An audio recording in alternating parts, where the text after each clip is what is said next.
आप सभी का स्वागत है। आज का हमारा टॉपिक होगा जेफ बेजोस केस स्टडी। इस जानकारी को इकट्ठा करने में मुझे बहुत मेहनत लगी है, तो आप सभी से रिक्वेस्ट है इस पोस्ट को पूरा देखें। आप भी जेफ से कुछ सीखकर अपनी लाइफ में कुछ बड़ा करो। चलिए शुरू करते हैं। Jeff Bezos case study. यदि आप किसी भले काम की आलोचना नहीं सहना चाहते तो कुछ भी नया मत कीजिए। यदि आप जिद्दी नहीं हैं तो आप प्रयोगों को करते करते जल्दी हार मान लेंगे। और ये शब्द हैं हाल ही में बिल गेट्स को पछाड़ने वाले और दुनिया के सबसे अमीर आदमी जेफ बेजोस के, जो अमेज़न ई कॉमर्स के फाउंडर और ओनर हैं। अमेज़न अब ऐसा नाम है जिससे अब कोई भी अनजान नहीं है। आज से लगभग 20 साल पहले लॉन्च हुई वेबसाइट आज दुनिया की सबसे बड़ी ऑनलाइन कंपनी है। जेफ बेजोस का जन्म 12 जुलाई 1964 को Albuquerque, new Mexico, United state में हुआ था।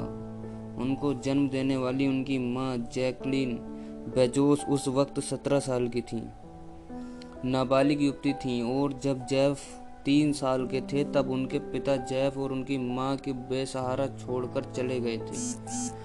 जब जेफ चलना भी नहीं जानते थे तब वो स्क्रू ड्राइवर को लेकर अपना पालना खोलने की कोशिश करते थे। उनकी मां ने दोबारा शादी की और जेफ सौतेले पिता की देख रेख में पले बढ़े। जब जेफ थोड़े बड़े हुए तब इलेक्ट्रॉनिक गैजेट्स में उनका इंटरेस्ट पैदा हुआ। बचपन में जेफ के सौतेले भाई उनके कमरे में एंटर ना हो इसके लिए उन्होंने इलेक्ट्रिक अलार्म बनाया था। जब जेफ 4th क्लास में थे उस टाइम उनके स्कूल में पहली बार कंप्यूटर आया था। टीचर्स को भी कंप्यूटर चलाना नहीं आता था। जेफ ने अपने दोस्तों के साथ मैनुअल पढ़ के कंप्यूटर चलाना सीख लिया था। उनकी इसी टैलेंट की वजह से यूनिवर्सिटी ऑफ फ्लोरिडा से सिल्वर नाइट के अवार्ड और नेशनल मेरिट स्कॉलरशिप मिली। उन्होंने कंप्यूटर साइंस में इंजीनियरिंग की। कॉलेज से ग्रेजुएट होने के बाद 1986 में उन्होंने कंप्यूटर साइंस फील्ड में एक बड़ी नौकरी मिली। जेफ को किताबों से बहुत लगाव था और वो हमेशा कुछ न कुछ पढ़ते रहते थे। अप्रैल 1994 में नेट सफरिंग के दौरान उन्होंने पता चला वेब यूज़र की संख्या हर साल 2300% की दर से बढ़ रही है, और उनके मन में आइडिया आया कि क्यों ना ऑनलाइन बिजनेस किया जाए। अपने आइडिया को पूरा करने के लिए उन्होंने अच्छी खासी नौकरी छोड़ दी, और ये एक जोखिम भरा फैसला था, खास तौर पर पेट भी जब उनकी नई शादी हुई थी।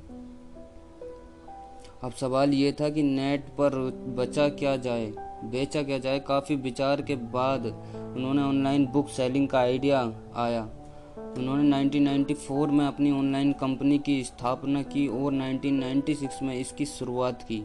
जेफ पहले इसका नाम cadbara.com रखना चाहते थे, लेकिन 3 महीने बाद उन्होंने इसका नाम बदलकर amazon.com रख दिया। उन्होंने इसका नाम ए लेटर से इसलिए रखा ताकि इंटरनेट अल्फ़ाबेटिकल सर्च में ये जल्दी आए, और उन्होंने दुनिया की सबसे बड़ी नदी अमेज़न का नाम इसलिए चुना क्योंकि वो दुनिया की सबसे बड़ी बुकिंग सेलिंग कंपनी बनाना चाहते थे।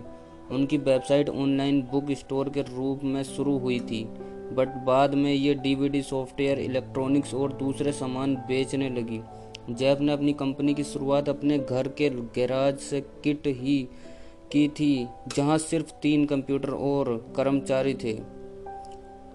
ऑनलाइन बिक्री का सॉफ्टवेयर खुद जेफ ने बनाया था, और $3 लाख की शुरुआती इन्वेस्टमेंट उनके माता पिता ने लगाई थी। कंपनी की स्थापना के वक्त उनके पिता ने जेफ से एक सवाल पूछा था, इंटरनेट क्या होता है? तो उनकी मां ने जवाब दिया, हम इंटरनेट पर दाव नहीं लगा रहे, हम तो अपने बेटे जेफ पर दाव लगा रहे हैं। माता पिता का ये विश्वास 100% सही साबित हुआ, और अमेज़न के 6% मालिक होने के कारण सन 2000 में माता पिता अरबपति बन गए। 16 जुलाई 1995 को जेफ ने अपनी वेबसाइट पर बुक्स बेचना शुरू किया। पहले ही महीने में अमेज़न ने अमेरिका के 50 राज्यों में 45 अन्य देशों में पुस्तकें बेच डाली, लेकिन ये काम आसान नहीं था। ज़मीन पर घुटनों के बल बैठकर बुक्स को पैक करना पड़ता था, और पार्सल देने के लिए खुद जेफ को भी जाना पड़ता था।